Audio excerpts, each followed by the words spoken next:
no el mejor músico es el que se queda con la chamba. Quizá puede ser un tipo, ser un savante en la música, o sea, ser un superdotado en la música, pero si eres impuntual, si eres borrachísimo, si no te sabes llevar con las personas, si le gritas a la gente, si tratas mal a alguien, no eres el adecuado para el trabajo.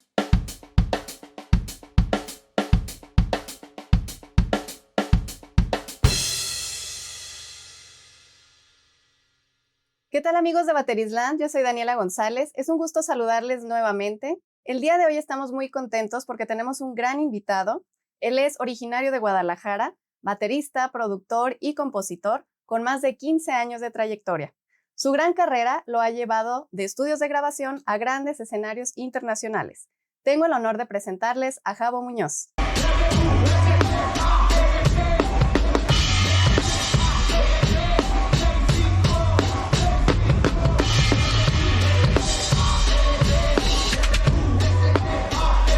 Javo, bienvenido. Hola, gracias por venir, gracias por tomarse el tiempo, todo el equipo, venir a platicar de todas las cosas de batería. Muchas gracias a ti por recibirnos y por tu tiempo. Oye, Javo, platícanos, ¿recuerdas cómo fue tu acercamiento a la batería? Sí, claro. Yo empecé como en el circuito de iglesias cristianas por ahí de Ok. los 6, 5 años. Mi papá toca hasta la fecha con los cristianos, entonces pues me llevaba con ellos a las reuniones donde tenían batería, bajo, guitarra y todo. Sí me acuerdo estar al lado de una bataca como a las 4 o 5 años y me acuerdo estar parado al lado de la bataca y le hice así a la tarola. ¿Qué es eso, no? Ujú. No sé en qué momento mi papá vio que me llamaba la atención, que nos compró a mi hermano y a mí una batería, que en realidad el bombo era una cubeta de pintura vacía Ujú. con un pedal Thunder y unos platillos Thunder de lata, así. La tarola era un tambor de nacimiento de esos de niño Dios. Entonces, mi hermano y yo le dábamos con todo. Todavía me acuerdo cómo sonaba esa cubeta, el bombito. Este, hasta que la hicimos pedazos, ese kit, mi hermano y yo. Y pues ya mi papá nos compró un kitcito un poquito mejor. Por ahí de los 6, 7 años hasta los 10, 11, 12 estuve como tocando en el templo cristiano. Todos mis primeros shows fueron ahí. Fueron ahí. Y ahí fue como donde me curtí muy joven, pues porque sí se sentía la presión, aunque fuera en la iglesia, se sentía la presión de Claro. tocar con señores, ante señores. Pues Ujú. fue como más o menos el súper comienzo de mi baterismo. Que te imponía ese público, ¿no? Sí, Ya a claro. esa edad. ¿Y recuerdas en qué momento dijiste, me quiero dedicar profesionalmente a la música? Fue más adelante, yo creo que por ahí de la secundaria, primero de secundaria, como que empecé a ver a todo este mundo de bandas y de músicos y de bateristas que yo dije, wow. A esa edad, como a los 11, 12, 13, empecé a escuchar mucho Iron Maiden, que también a mi Ujú. papá le gusta mucho, tenía todos los discos. Y recuerdo mucho que me llamaba la atención Nico McBrain, el baterista de Iron Maiden, obviamente por cómo tocaba, pero también por cómo se conducía por el mundo como baterista, ¿no? Como un tipo muy agradable, siempre haciendo reír a todos los de su banda. Y eso me llamó mucho la atención como en el momento de formar tu personalidad como baterista, no como músico, como baterista en específico. Después vi bandas, no sé, como Deftones o cosas así que decía, ¿qué es esto? Yo quiero ser ellos, yo quiero Ujú. ser Abe Cunningham de Deftones, yo quiero ser John Otto de Limp Bizkit. Y, y más o menos a esa edad como que dije, nunca me imaginé que yo fuera a ser, no quiero decir bueno, que yo fuera a ser indicado para vivir esta vida. Pero desde ahí, desde primera secundaria, me empezó a llamar mucho la atención como las bandas y estar en un grupo y todo eso. Aunque todavía no había estado en bandas per se. ¿Y qué papel jugó Guadalajara en tu formación musical? Pues un papel muy importante. Todo lo que aprendí fue aquí. Todas las personas de las que aprendí muy chicos son de aquí. Tuve la oportunidad de tomar clases con el maestro Archie Salcedo. Creo que sí Mm. lo conocen. Sí, claro. También por ahí, por la secundaria. Y, y pues es una ciudad que siempre ha sido muy musical. Hay de todo. Desde ese entonces, desde hace 40, 30, 20 años hasta ahorita, hay de todo en Guadalajara.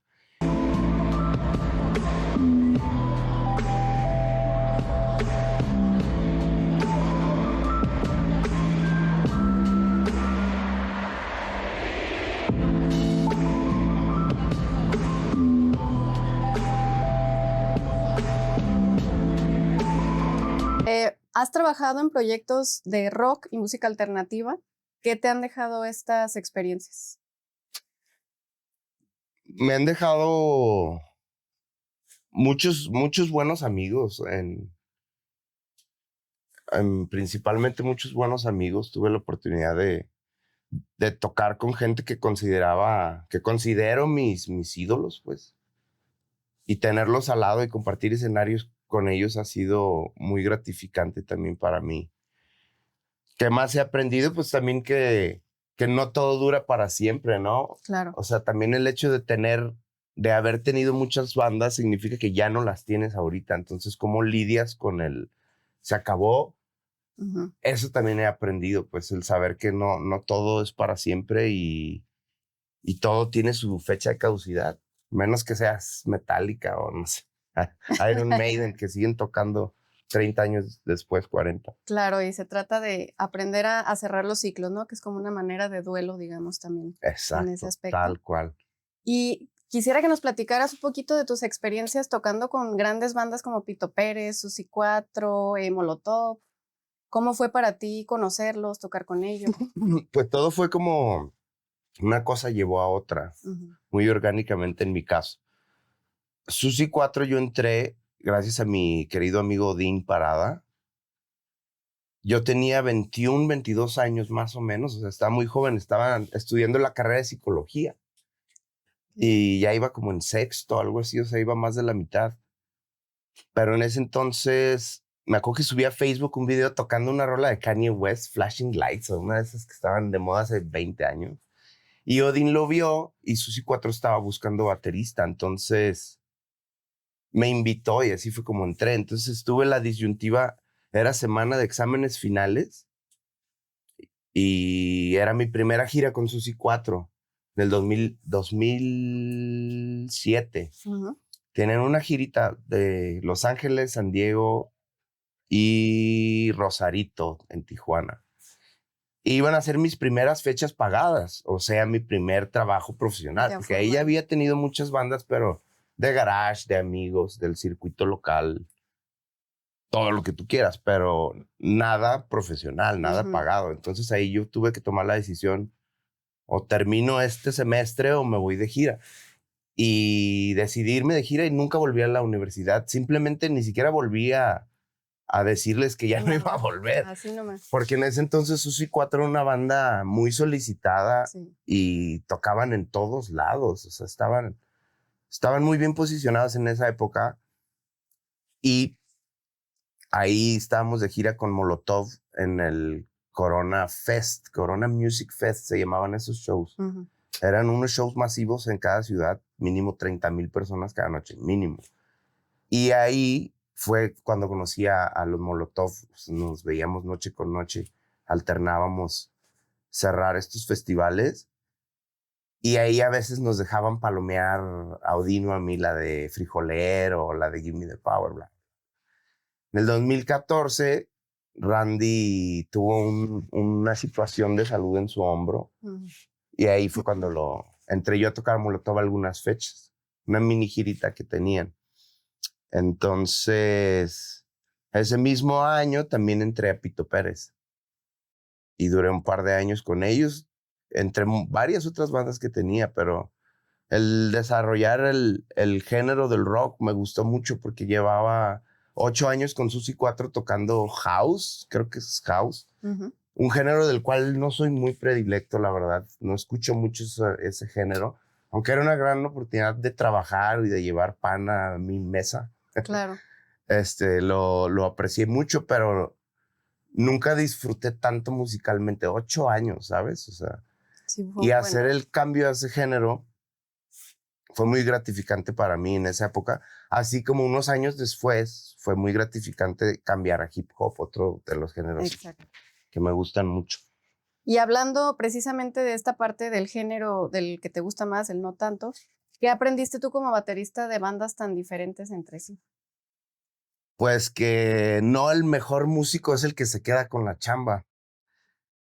Quizá puede ser un tipo, ser un savante en la música, o sea, ser un superdotado en la música, pero si eres impuntual, si eres borrachísimo, si no te sabes llevar con las personas, si le gritas a la gente, si tratas mal a alguien, no eres el adecuado para el trabajo. Entonces, como que de tantas bandas que he estado, como que también aprendes a convivir, ¿no? A ser como la pieza, una pequeña pieza en un engrane mucho más grande que tú, ¿no? Hay que aprender eso, es muy importante. Y en Encajar. esa época fue cuando más claro lo vi. Claro. ¿Y cómo llegas a la escena del hip hop? Fíjate, en 2014 pasaron muchas cosas para mí. Ese año conocí a Jera. Fui por él al aeropuerto el día que él vino de Monterrey a Guadalajara, creo, o de Canadá a Guadalajara, no me acuerdo. Ese día yo acababa de poner mi home studio, pues hace 12 años. Y ya fuimos a mi casa, grabamos una rola para mí, grabaron ellos algunas cosas que necesitaban. Hicimos una muy buena amistad. Em, Me acuerdo que ese día jugaba Chivas Cruz Azul y él va al Cruz Azul y yo lo voy a Chivas, entonces hicimos bond por nuestra pasión por el fútbol mexicano también. Entonces, ese 2014 toqué 2 veces con Jera. Un concierto que le abrió al Little Supa en el estacionamiento de la tienda Santa Suerte. Estaba llenísimo. Yo no creía que ese género en ese momento pudiera jalar tanta gente. O sea, mis percepciones de shows de Susi 4, de Pito Pérez, era como gente un poco de mayor edad, ¿no? Ujú. Que se acicala muchísimo para ir al toquín, que llega al club bien vestido, no sé, como si fueras de antro, ir a un show.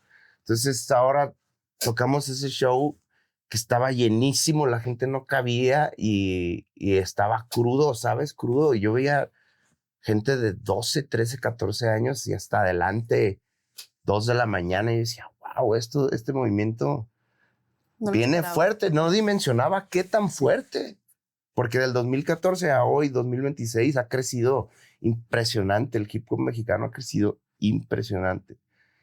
Y también ese año tocamos el Urbano Fest 2, el festival de Secán, y me acuerdo que en esa época tocar, que un show de hip hop tuviera batería era como, no, no, no, no, no. Como que era muy tradicional la cosa todavía, los pininos, Ujú. ¿no? Yo escuchaba rumores, ¿no? De que fulano de tal no le gusta la bataca, porque pues en realidad el rapero vive de lo que le manda el DJ, ¿no? La Ujú. caja, old school. Jera fue de los primeros, no voy a decir el primero, porque ya Pato Machete tenía baterista, bla, bla, bla, algunos, pero en la época moderna, yo creo que Jera fue de los pioneros en meter músicos como tal a su show. Entonces, en 2014, solo toqué esos 2 shows con Jera y después entré con Charles Sanz, que también es hip hop. Ujú. Y ahí pues también aprendí mucho, duramos 2 años de gira viendo pues, la gente que abre los shows. Son gente que no eran famosa, pero muy apasionada. El hip hop lo sostiene un público muy apasionado, ¿sabes? Muy apasionado. Entonces ahí el show de Jera, después del 2014, no requería batería hasta por ahí del 2017, que es Ujú. cuando me salgo de Rey Pila y entro con Jera y ahí me quedé hasta la fecha. Oye, y acaban de cerrar gira por México y Europa para iniciar ahora por Estados Unidos. Sí, en 2025 estuvo muy movido. Tocamos bastantes fechas de Jera solo, más la gira de Jera con Alemán, que se llama Ujú. Rich Mafia. Ujú. Y se dio muy orgánico todo, estuvo muy chido porque Alemán tiene guitarrista y coristas. Ok. Y Jera tiene bataco y saxofón. Entonces, hacer el amalgama de ambos grupos, pues nadie se quedó fuera, ¿sabes? Ujú. Imagínate que hubiera habido 2 bateristas, pues casi un volado, no sé. Sí. Pero estuvo muy orgánico, muy chido. Entonces, partiendo de ahí, ese show lo estrenamos ¿cómo se llama? En el Palacio de los Deportes, lleno. Está impresionante. Nunca había tocado yo ahí. Temblaba el piso, o sea, está bien increíble. De ahí fuimos a todo el país ya. Y la gira de Europa hicimos París, Madrid, Barcelona, Valencia. Teníamos planeado ir a Londres, pero no se hizo. Pero eso ya fue con Jera solo. Y para mi sorpresa, la gente que iba a esos shows en Europa no eran como tal mexicanos, ni europeos en su gran mayoría, sino sudamericanos. O sea, había muchísimos bolivianos, peruanos, colombianos. Y yo digo, quizá deberíamos ir de gira a Por Sudamérica. aquellos lados. Sí. ¿Y qué es la parte difícil de una gira que el otro lado de las personas no lo vemos? Pues tiene su precio en el cuerpo, en el sentido de que no duermes en tu casa, quizá no duermes mucho estando de gira, las esperas en los aviones, el puro viajar e irte a muchas millas arriba y bajar al cuerpo es un estrés. Sí. Que digo, en realidad para mí no tiene tanta dificultad, pero si te tuviera que decir algo es eso. Quizá también, pues me he perdido muchos cumpleaños de mi mamá, de mi papá, de mi esposa. Te pierdes momentos, eso sí, te pierdes momentos. Pero creo que en la balanza de las cosas, a veces pienso que como bateristas, pues a lo mejor no estamos haciendo una labor tan noble a la sociedad como para quejarnos tanto, ¿no? Que yo a veces veo que la gente se queja mucho, pero en realidad le estamos pegando a cosas, ¿sabes? No estamos enseñándole a niños a leer o llevando agua a África, o sea, estamos haciendo algo bastante superficial si lo ves así. Entonces, ganar dinero de hacer algo así, yo respeto mucho el dinero que gano haciendo esto porque te digo, no, a veces pienso que no debería de ser así, ¿sabes? Quizá no somos, te digo, un cirujano o un maestro, pero como músicos a lo mejor podemos aportar como un paliativo emocional temporal Claro, a las personas para claro. que a lo mejor en lo que van a tu concierto o escuchan tu grabación, se olviden un poquito que quizá el país, vaya, el mundo no está tan bien ahorita. Entonces, a lo mejor para eso servimos, ¿no? Sí, finalmente la música cura, sana y tal cual como dices, ayuda a que uno se olvide por un momento de algún problema, de algún mal sentir Tal cual. y genera un sacrificio al final también para ustedes, como lo mencionas.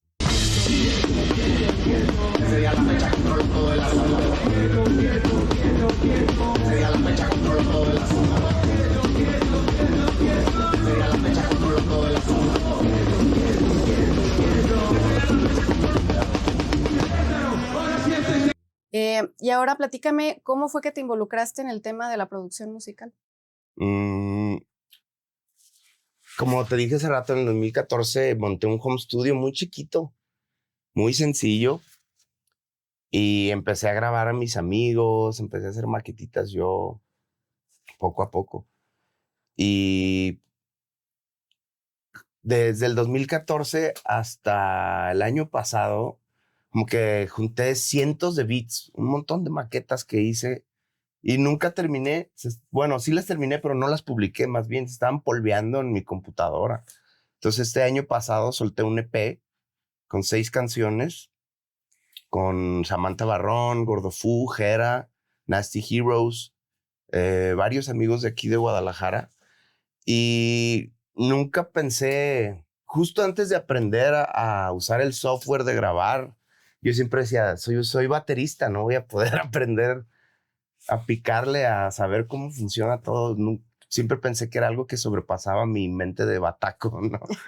Pero un buen amigo, Fito, me enseñó y le empecé a agarrar el gusto. O sea, el primer año que supe grabar, grabé cientos de cosas, o sea, te digo, un montón. Y me ha estado llamando poco a poco más la atención porque veo como que la longevidad de un baterista, ni siquiera mental, o sea, física, ¿sabes? Mis manos, mis articulaciones, tengo 39, no sé cuántos años más me quedan. 11, 8. Entonces como que siempre pensé en qué momento voy a dejar de tocar en vivo y viajar tanto y empezar a hacer otra cosa, ¿no? Entonces como que la opción de hacerme de esos viejitos que están en el estudio todo el día grabando a todo el mundo se convirtió como que mi nueva meta y me llama muchísimo la atención, como que inconscientemente había un miedo de que qué va a pasar cuando acabe de trabajar de bataca. Nunca voy a dejar de tocar hasta que me muera, pero de ser productivo como un baterista parte de un grupo. ¿Qué va a pasar cuando se acabe eso? Pues ahí está esta opción, ¿no? Grabar. Y ahorita estoy como disfrutando mucho esa transición. No sé cuántas giras me queden, no sé qué vaya a pasar en mi vida, pero ese miedo inconsciente como que se ha ido poco a poco gracias a descubrir esta opción tan bonita que es grabar. Claro, descubrir esa capacidad que desconocías. Ujú. ¿Y qué proceso creativo llevas al momento de producir? Depende. Hay clientes que requieren mucho input, ¿no? Porque quizás son primerizos, quizás nunca habían entrado a un estudio a grabar, bla, bla, bla, bla, bla. Y hay otro tipo de producciones que el artista tiene una idea mucho más clara de qué quiere hacer. Entonces hay que saber medir hasta qué punto te metes, ¿no? Si pudiera hablarte de un proceso creativo es, no sé, escuchar las canciones y lo que siempre le digo a todos los que graban conmigo, sigue tu instinto, ¿no? Sigue tu instinto. Porque al final de cuentas es lo que te va a hacer sobresalir por tu propio brillo, ¿no? Si tratas de copiar otra fórmula, a lo mejor te funciona, pero no vas a ser tú. Entonces, que cada artista encuentre su propio brillo, se case con su manera de hacer las cosas. Me gusta mucho cuando alguien es intransigente con sus rolas, ¿no? Que me las trae y me dice, no, no quiero que le cambies eso. Pero no me gusta. A mí sí me gusta. Bueno, ok, eso también se respeta mucho que tengas pantalones para decir, esto se queda, se respeta. Claro. Y hablando de tu EP, ¿qué es lo que te motivó a emprender este proyecto personal? Híjole, pues la tristeza de no haberlo hecho antes, porque esas canciones que salté el año pasado llevaban la mayoría 9, 8 años listas, ¿sabes? Y nunca las solté, porque también estaba muy enfocado en tocar, en estar de gira, a veces no hay tiempo. Perdón. Este, no sé, simplemente no me animaba a ir por el proceso de recolectar la firma de cada uno de los featurings y pedir los permisos a Sony, porque varios de los artistas de mi disco pues están con disqueras internacionales y de hecho me tardé un año en conseguir permisos para poder soltar ese material, pero lo logré y me siento muy bien. El motivo de haberlo hecho es tal cual, que no se murieran esas canciones olvidadas y tener una línea directa de mi compu a la Spotify, ¿sabes? Entonces ya estoy planeando el segundo, el tercero, el cuarto EP. Ya los tengo casi compuestos, nada más como que era animarme al primero para Claro. saber cómo se hace y todo el mundo de las distribuidoras digitales, tal cual. ¿Y qué hábitos piensas tú que te mantienen activo con el paso de los años? Mm, muy buena pregunta. Últimamente he pensado que si pierdes tu fe, pierdes la inspiración también. Eso me pasa mucho. Cuando siento que me alejo de Dios, siento que se me va la inspiración. Entonces, me gusta mantenerme cerca de mi fe, ¿sabes? Claro. Para poder tener como una razón extrahumana de hacer las cosas, ¿no? La verdad, estoy muy agradecido con Dios por la carrera que he podido tener. Han habido muchas cosas que me pasan que yo sé que vienen de arriba, ¿sabes? Que yo como humano jamás hubiera podido maquilar, ir del punto A al punto B al punto C de una manera muy fácil y yo quería ir del A al B al C, ¿sabes? Cuando Ujú, Dios tiene una línea directa que uno no conoce. Entonces, claro. como que estar abierto a ese poder superior es algo que me mantiene feliz y me mantiene muy agradecido y satisfecho. También Tengo un gym casero, o sea, no creas que voy diario, pero también es importante hacer un poco de ejercicio, ¿no? Claro. No digo que te mates, no soy el más disciplinado, pero sí trato de tener como pues mis días de ejercicio. Mantener un equilibrio, ¿no? Y finalmente también te ayuda con las posturas, ¿no? Que hemos tocado este tema en algunas entrevistas, de un consejo para las posturas, al estar tocando. ¿Tienes alguno que nos puedas dar, por ejemplo? Sí, de nuevo, sigue tu instinto. Yo he cambiado mi postura, depende de las bandas con las que he tocado. Ujú. Entonces, te tienes que adaptar, te tienes que adaptar. Si hay gente que no toca con nadie y no tienes que como que en realidad adaptarte a un género, a un estilo, pues ponte a gusto, ¿sabes? O sea, la verdad yo tampoco estoy muy letrado. Sigo varias cuentas en Instagram de motion y así, pero como que no me llama la atención tanto clavarme. Simplemente, por ejemplo, en el show de la Rich Mafia son a veces 36, 37 canciones, ¿sabes? Y ya por ahí de la 30 me empieza a doler la espalda. Ujú. Pero creo que no hay nada que yo pueda hacer para que después Evitar, de 30 rolas no te duela, pues es natural, ¿sabes? claro. Entonces, si algún tip de postura, pues checa que no te duela nada después de poquito tiempo, ¿no? Si te duele después de mucho tiempo, es obvio. Pero si te duele algo después de poquito tiempo, ajusta un poco y ya.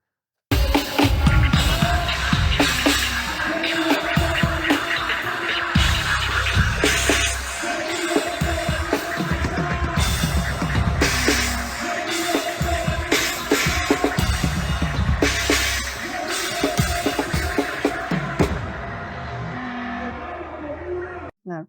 Y muchas gracias. ¿Qué errores comunes notas tú en los bateristas jóvenes o nuevos? Más que errores, siento que como que muchos se están encasillando tal cual en el formato corto de hacer videos en tu casa y te puede redituar mucho, puedes hacer mucho dinero tocando en tu casa con una cámara, puedes conseguir muchísimos followers, está muy bien, pero a veces creo que el factor humano se pierde, ¿sabes? Conozco muchos bateristas, yo incluido, que pasamos toda la adolescencia subiéndonos al camión con los platos y yendo con un cabrón que no conoces a formar una banda, ¿sabes? A tocar con alguien. Siento que eso se pierde mucho y claro que tiene sus ventajas hacer todo desde tu casa, pero quizá la nueva generación como que no le gusta Arriesgarse. salirse de su zona de confort Ujú. y tocar con alguien más, porque tocar con humanos te nutre muchísimo como persona. Final de cuentas, el tocar la batería es un lenguaje, ¿no? Y lo que tocas, le pegas al tambor.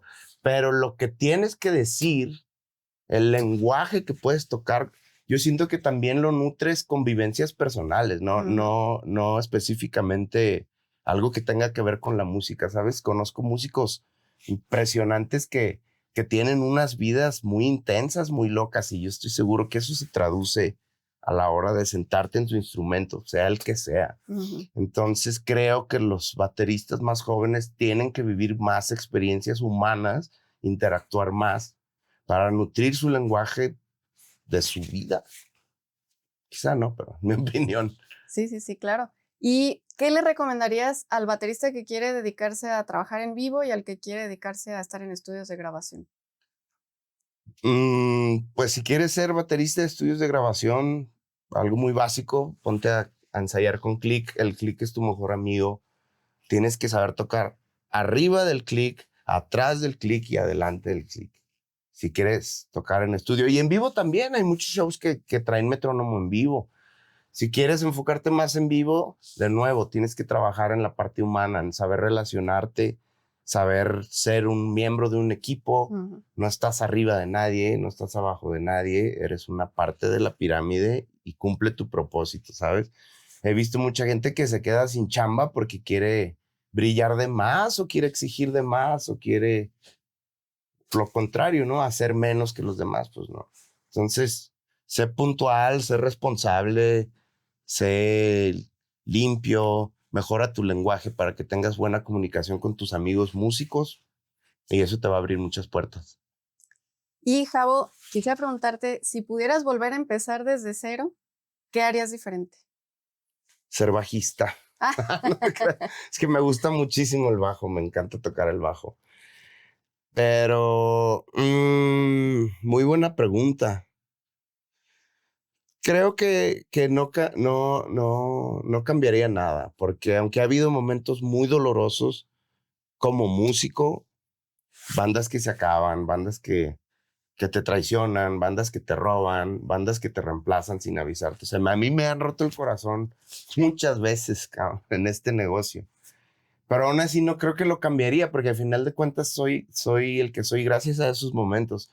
Así como ha habido momentos muy feos, muy difíciles, muy tristes, ha habido el triple de momentos muy hermosos, conciertos impresionantes que me llevo en mi corazón y no creo que cambiaría nada. La que verdad. finalmente son experiencias que te van formando, ¿no? Y te van llevando por un Exactamente. camino.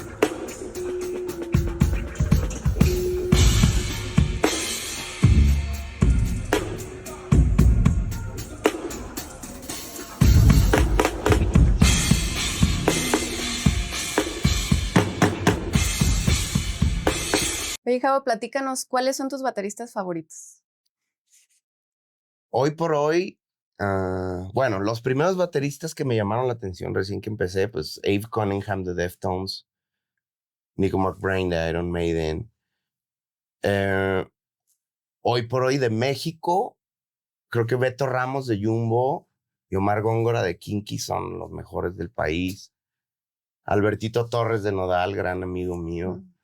Y, y es que tengo muchas categorías. Por ejemplo, Chris Dave de hip hop, me encanta Chris Dave. Thomas Pridgen, por ejemplo, a quien ahora puedo considerar mi camarada. Después de muchas veces de conocerlo, ya lo hice compa. Javo, pues muchísimas gracias por tu tiempo, por compartir tu experiencia y tu historia con nosotros. Y no sé si quieres dar algunas palabras para todos nuestros amigos de Baterisland. Gracias a ustedes por venir. Se me hace muy noble su labor de que se hayan incursionado en el nicho de la música y en específico en el nicho de la batería.